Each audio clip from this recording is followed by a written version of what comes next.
সকাল সকাল আমার বউ আমাকে দিল চা আর সাজিয়ে দিল কটা বিস্কুট। এখন আমি খেয়ে নিই, তারপর কোথায় যাব তোমরা দেখতেই পারবে।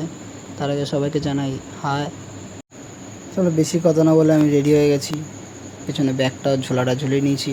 এবার আমার বউও রেডি হয়ে গেছে, চুলটা আসলে হয়ে যাবে। আর জল ও কাদার মাঝখান দিয়ে আমরা চলে যাচ্ছি আমাদের গন্তব্যস্থলে। আমি আমার বউ, গুটি গুটি পায়ে আমার বউ এগিয়ে যাচ্ছে রোডের দিকে, আর হাত নাড়াতে নাড়াতে আমাকে বলছে যে এখন টোটো খুঁজতে হবে। তাই আমিও ওর সাথে টোটো খুঁজলাম, আর অনেক চেষ্টার পর একটা টোটো পেলাম। টোটো করে যাচ্ছি।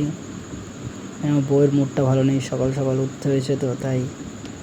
আর আমরা যাচ্ছি আমার বউয়ের মামাবাড়ি, মানে আমার মামাবাড়ি। আমার দাদুর খুব শরীর খারাপ, ওনাকে দেখতে যাচ্ছি, উনি কেমন আছে সেটা জানতে যাচ্ছি। এখানকার রাস্তাঘাটগুলো বেশি ভালো ছিল না, আর যাই হোক আজকে রোদের মধ্যেও আজকের আবহাওয়াটা খুব ভালো ছিল, যে পরিবেশটা খুব সুন্দর লাগছিল, সবুজ মাঠ। এর মধ্যেই আমাদের সামনে দিয়ে চলে গেল ধুম 3। আর আমার বউ আমার ঘাড়ে মাথা রেখে শুয়েছিল একটু, এই যে দেখো।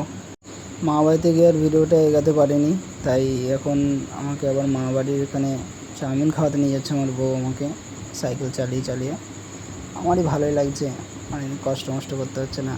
আর বেশি কথা বলবো না, তোমরা লাইক কমেন্ট শেয়ার সাবস্ক্রাইব করে দিও, আর ভালো থেকো। টাটা।